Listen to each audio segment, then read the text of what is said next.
All right, where do we leave off? Pardon? Where did we leave off?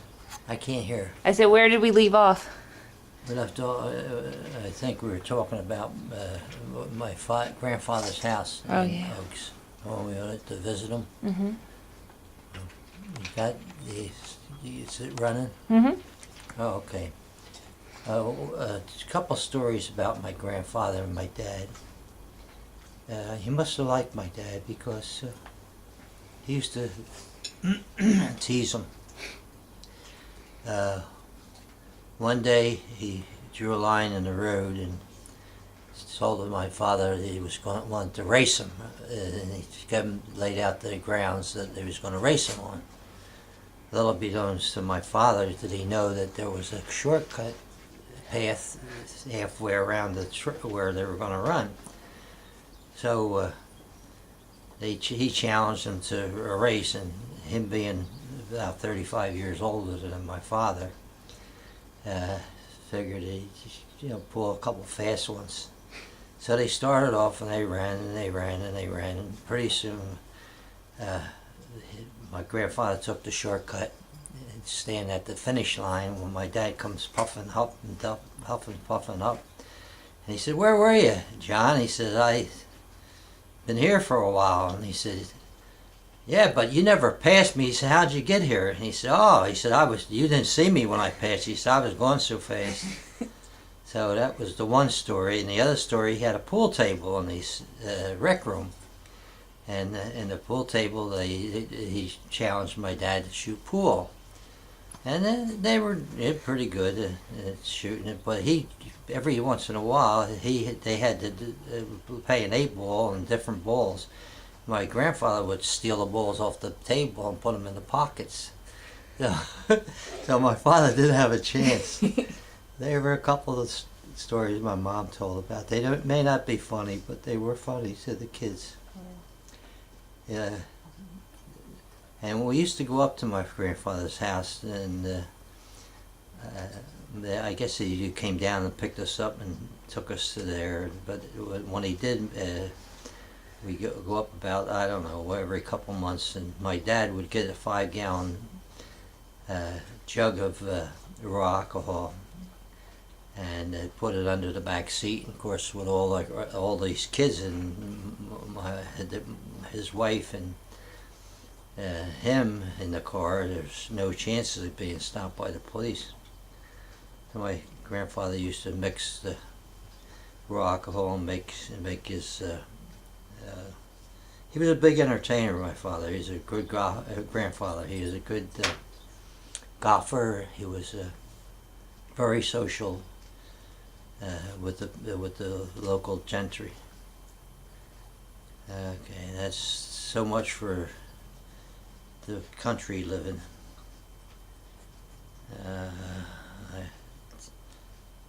We'll come back to that. Where did you go to high school, and what was your favorite subjects? Okay. I went to Phoenixville High School.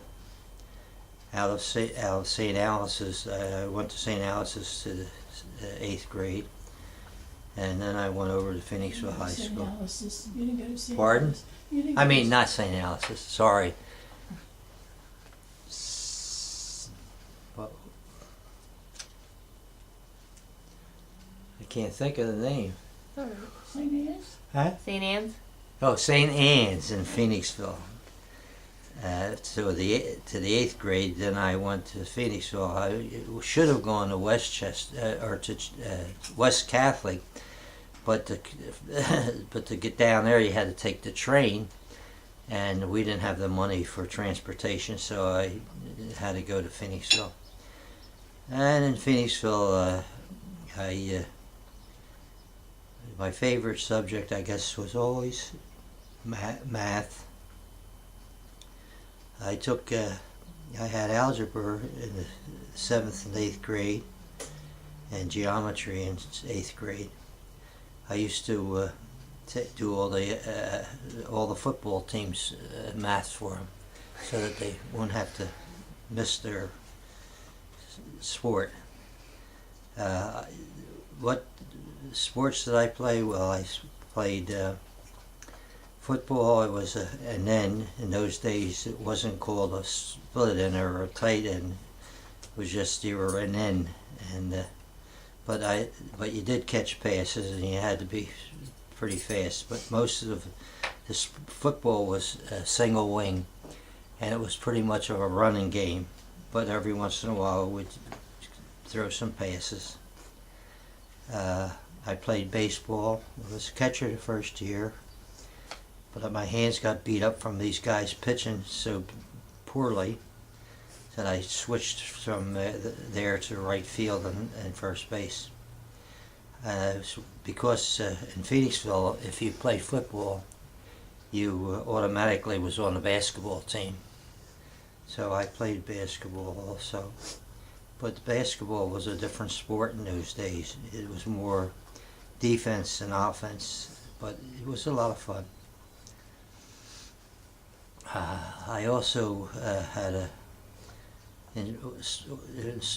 subject in school was an elective. I took printing shop, and it was a great thing because the second year I was in the printing shop, they drafted the teacher, and they appointed me the teacher for the rest of the year. What happened to the teacher? Got drafted. Oh, he got drafted. Got drafted in the Army.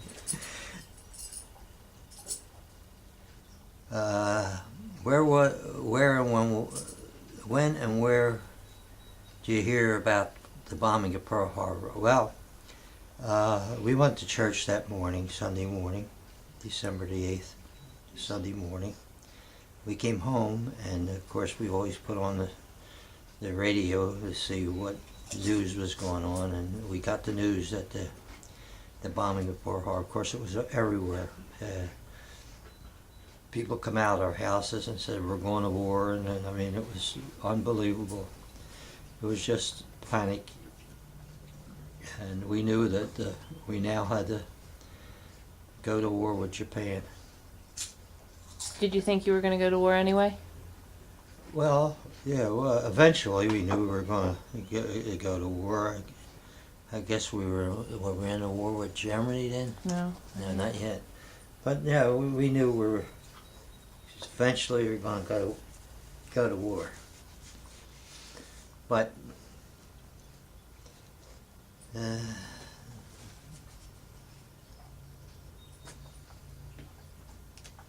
how and when did my mother die? Okay, my mother died October 1942. She died of a ruptured hernia, strangulation of the hernia.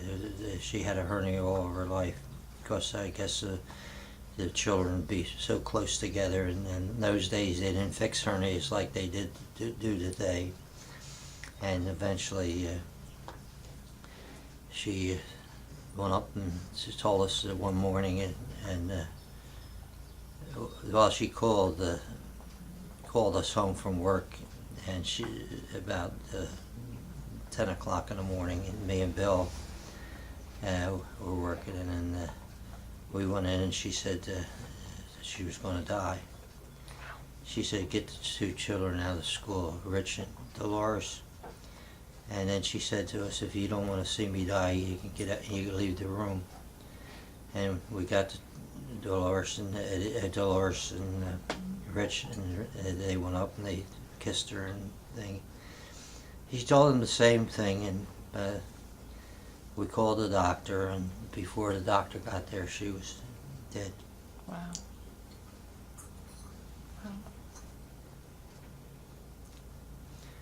How did you wind up in the Navy? Well, they're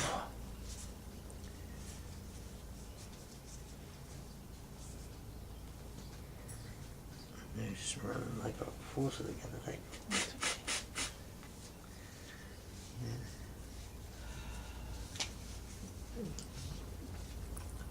I guess I decided after my mother died, John and Tom were in the Army, and some of my classmates were signing up, especially the older ones. And so I decided that rather than be around doing nothing, I figured I'd join the Navy. And I went down and talked to them, and they said, "Well, you're only 17 years old, and you have to have consent." And I said, "Well, I'm an orphan." I said, "My mother and father are dead." She said, "Well, you have to get somebody to be your guardian." So I went home and talked it up, and Joe and Lib agreed to be my guardian. So I went and got an affidavit, the date of birth, where I was born, who my parents were, and who my new parents were going to be.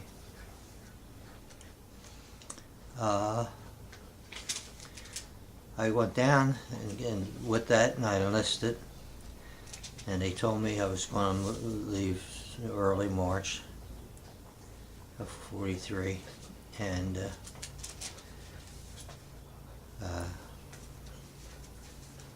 when I went when I finally got my papers all signed, I went in, and there was a Marine and a Navy guy standing there, and the Marine looked at me and said, "Boy," he says, "here comes a good candidate for the Marines." He said, "With a little bit of our beans and stuff," he said, "we'll fatten him up, and he'll make a nice Marine." So I took my papers up, and I was going to make it out. I was going to hand them to the Marine, and instead I gave them to the Navy guy. And the Navy guy said, "Welcome aboard." Did you mean to hand them to the Navy guy, or was that an accident? Huh? Was that an accident, or did you mean to hand them to I meant to hand them to the Navy guy. I wasn't going to the Marines. What was training like? Well, training was like just any military training. But I went there the first night. They took all my clothes away, all my civilian clothes. On the way to training, we got the train in Philadelphia, and when I got on the train in Philadelphia, it stopped it and pulled aside almost every place they could pull aside. On the train was a lot of people from upper New York and Brooklyn and what have you. And then we still picked some people up on the way down through Baltimore, down towards not to Baltimore, but to Bainbridge. I left at 9. I got on the train at 9 o'clock in the morning, and we got down to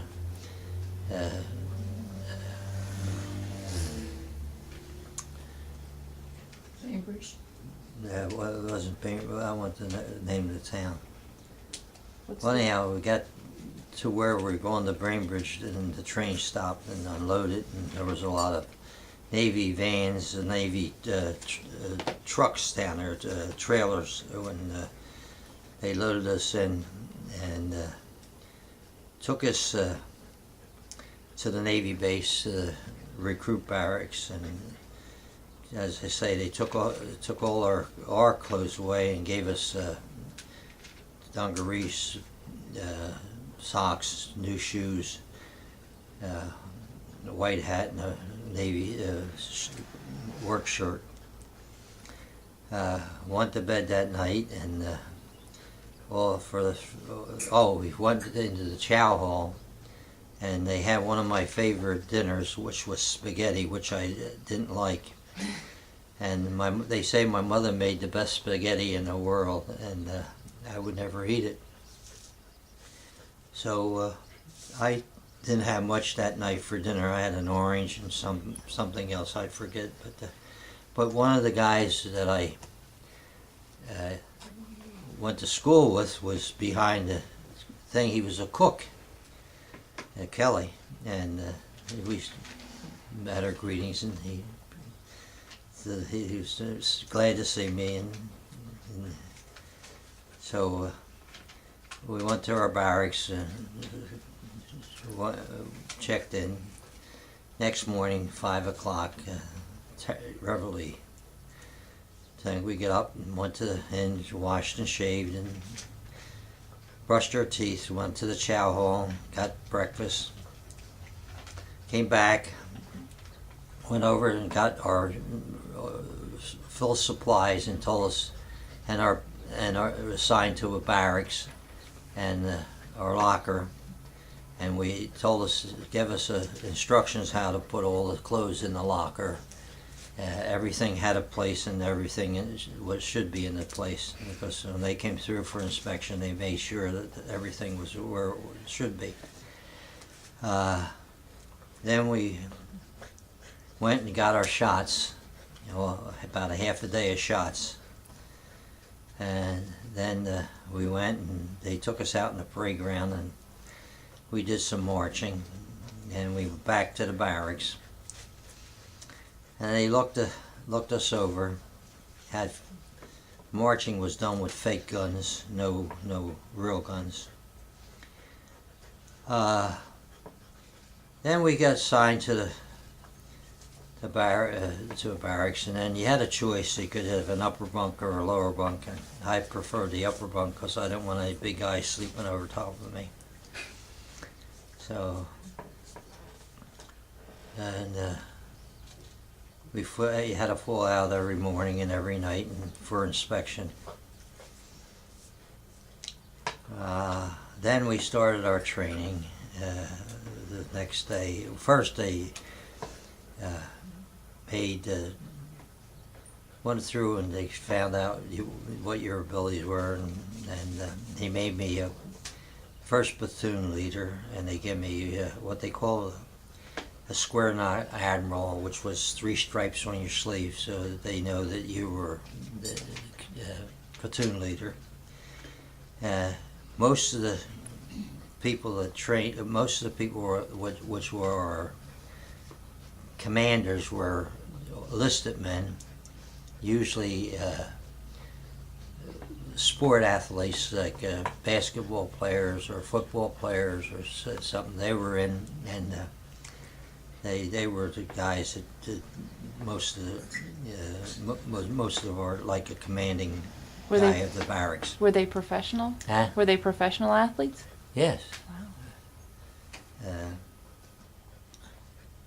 Wow. We did 8 weeks of training, 12 weeks of training in 8 weeks, and we had a lot of nights do things. We went to gunnery school at night. We went to swimming school. We had to jump out of a 12-foot tower into the swimming pool, first with your shirt on, and then you had to take the shirt off and make a flotation out of it. Then you had to go with your pants on, and you had to take your pants off and do a flotation with the pants.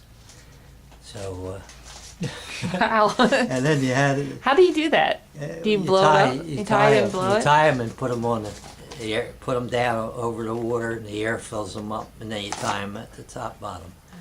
And then you had to swim the pool, and you had to do it so many times. And if you passed that, you were all right. If you didn't, you had to come back on your own time and go through the training and make sure that you did all the things that you were supposed to do. So they were pretty tough times, and knowing, and they had a history of you, and knowing what you did in civilian life. I boxed in high school too, and I was an intramural of my weight class. I was the intramural champion. And Dolores told me for years my trophy stood in the Phoenixville High School trophy case. She said every time she passed it, she thought of me.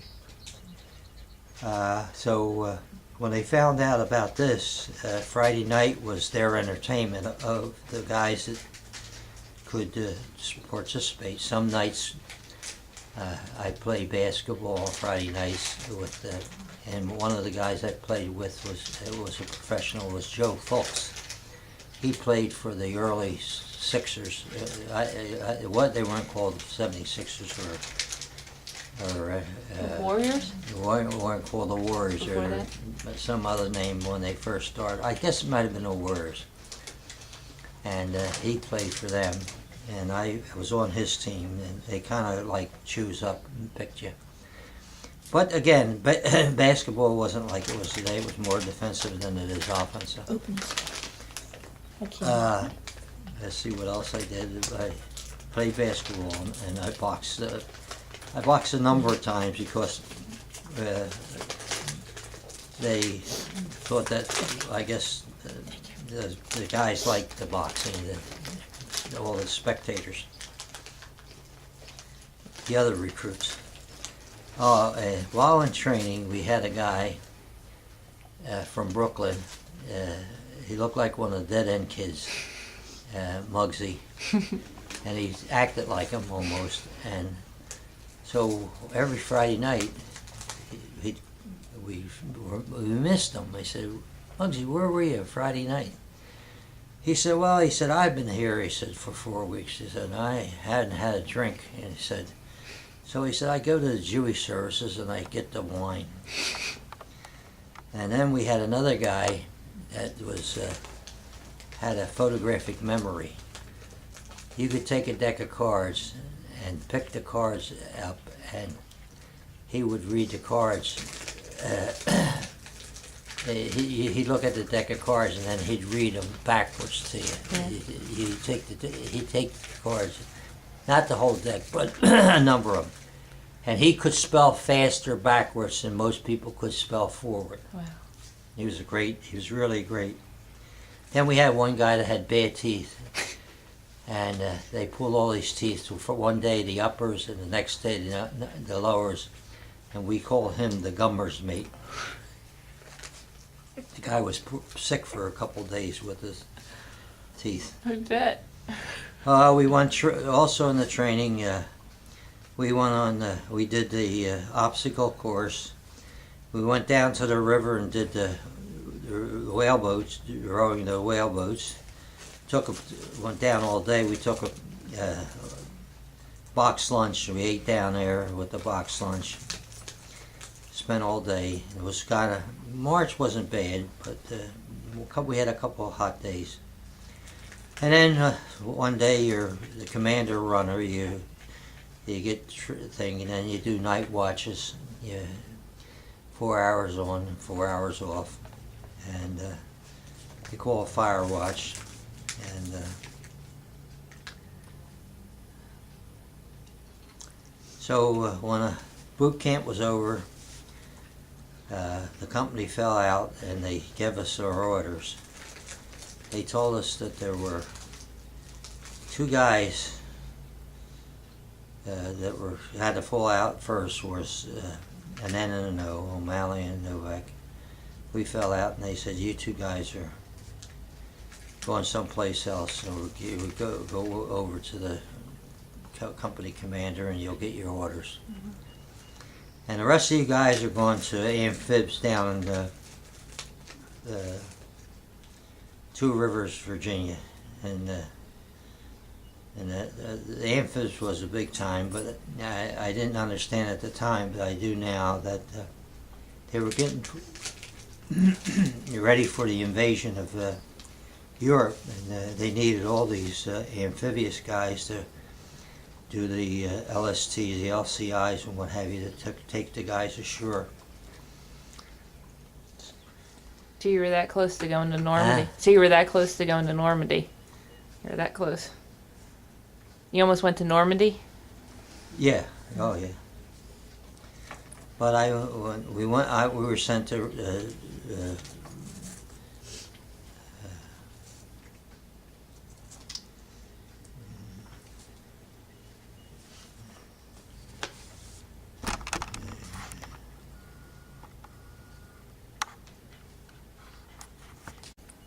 Say that again. we were sent to Norfolk, Virginia, to catch a DE, which was a destroyer escort. And when we got aboard, we had to learn how to salute the officers and get the officer to the deck. And we went taken down to the chief's quarters. And Chief says, "Well," he said, "you guys are going to be strikers." A striker is a guy that comes on, has no background. Oh, and the reason I got to be a striker is because when I was being tested and looked at, and my IQ and everything, they thought I was qualified to be a motor machinist mate. But all the motor machinist mate schools were full. So, and they offered me, because of my scouting experience, that they said that I knew semaphore and Morse code, and that they could make me stay there at Bainbridge and go to school be a signalman and do Morse code and semaphore. But then I thought about it and I said no, because I couldn't take the da-da-da-da-da-da-da, and I figured I wanted to do something else. Then they offered me to go to Norman, Oklahoma, which was aviation ordnance, and I says I never heard of the word aviation ordnance, and I says, what do they do? And he said, well, he says they load ammunition and bombs on aircraft carrier planes, and they take off, and he said that's what you do. You handle the ordnance for the airplanes off the carrier. And I said, no, I didn't think I wanted to do that. So they said, okay, you go out in general service, and which I did.